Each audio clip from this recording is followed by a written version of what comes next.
महाशिवरात्रि व्रत की कथा बहुत ही रोचक और पौराणिक है। यह कथा एक शिकारी चित्रभानु की है जिसने अनजाने में ही महाशिवरात्रि का व्रत कर लिया था।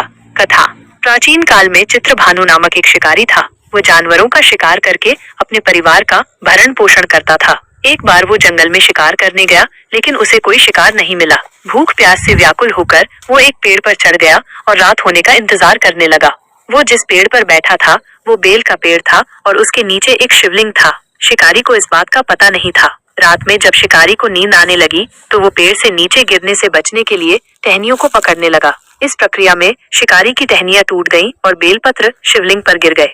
इस प्रकार शिकारी ने अनजाने में ही शिवलिंग पर बेलपत्र चढ़ा दिए। रात के पहले पहर में एक हिरनी वहां पानी पीने आई। शिकारी ने उसे मारने के लिए धनुष उठाया, लेकिन हिरनी ने उससे प्रार्थना की कि वह उसे न मारे क्योंकि वह गर्भवती है। शिकारी ने उसकी बात मान ली और उसे जाने दिया। थोड़ी देर बाद एक और हिरनी वहां आई। शिकारी ने उसे मारने के लिए धनुष उठाया, लेकिन इस हिरनी ने भी उससे प्रार्थना की कि वो उसे न मारे क्योंकि वो अपने प्रिय की खोज में है। शिकारी ने उसे भी जाने दिया। रात के तीसरे पहर में एक और हिरनी अपने बच्चों के साथ वहां आई। शिकारी ने उसे मारने के लिए धनुष उठाया, लेकिन हिरनी ने उससे प्रार्थना की कि वो उसे न मारे क्योंकि वो अपने बच्चों को उनके पिता के पास छोड़कर वापस आ जाएगी। शिकारी ने उसे भी जाने दिया। इस प्रकार शिकारी ने अनजाने में ही रात भर जागकर और शिवलिंग पर बेलपत्र चढ़ाकर महाशिवरात्रि का व्रत कर लिया।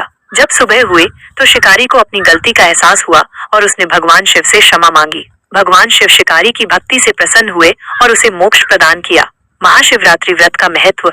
महाशिवरात्रि का व्रत भगवान शिव को समर्पित है। इस दिन भक्त भगवान शिव की पूजा करते हैं और उनसे आशीर्वाद मांगते हैं। माना जाता है कि महाशिवरात्रि का व्रत करने से सभी पापों का नाश होता है और मोक्ष की प्राप्ति होती है। शिवरात्रि की पूजा में ध्यान रखने वाली कुछ महत्वपूर्ण बातें इस प्रकार हैं। पूजा की तैयारी। स्वच्छता। शिवरात्रि के दिन घर और पूजा स्थल को अच्छी तरह से साफ करें। सामग्री।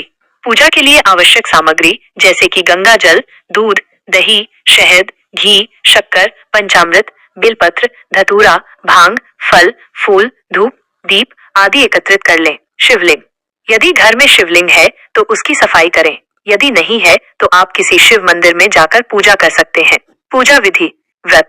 यदि आप व्रत रख रहे हैं तो संकल्प लें और पूरे दिन सात्विक रहें। अभिषेक। शिवलिंग का अभिषेक करें। सबसे पहले जल से, फिर पंचामृत से और अंत में फिर जल से अभिषेक करें। पूजन। शिवलिंग पर बेलपत्र, धतूरा, भांग, फल और फूल अर्पित करें। मंत्र जाप। ओम नमः शिवाय मंत्र का जाप करें। आप शिव चालीसा या शिव तांडव स्तोत्र का पाठ भी कर सकते हैं। आरती। शिव जी की आरती करें। रात्रि जागरण। शिवरात्रि की रात्रि में जागरण का विशेष महत्व है। आप भजन, कीर्तन या शिव कथा सुन सकते हैं। प्रसाद। पूजा के बाद प्रसाद वितरित करें। अन्य महत्वपूर्ण बातें। श्रद्धा और भक्ति। शिवरात्रि की पूजा में सबसे महत्वपूर्ण है श्रद्धा और भक्ति। सच्चे मन से भगवान शिव की पूजा करें। सात्विकता। इस दिन तामसिक भोजन से बचें। दान। अपनी क्षमता अनुसार दान करें। क्षमा। यदि किसी से कोई गलती हुई हो तो क्षमा मांगे और दूसरों को क्षमा करें। नकारात्मक विचारों से बचें। इस दिन नकारात्मक विचारों से दूर रहें और सकारात्मक सोच रखें। विशेष ध्यान। महिलाएं शिवलिंग को न छुए, वो शिव जी के मंदिर में जाकर जलाधारी पर ही जल अर्पित करें। शिव जी को केतकी के फूल अर्पित नहीं किए जाते हैं। शिवलिंग पर कभी भी तुलसी न चढ़ाएं। शिवलिंग पर कभी भी कुमकुम का तिलक न लगाएं। इन बातों का ध्यान रखकर आप शिवरात्रि की पूजा को फलदायी बना सकते हैं।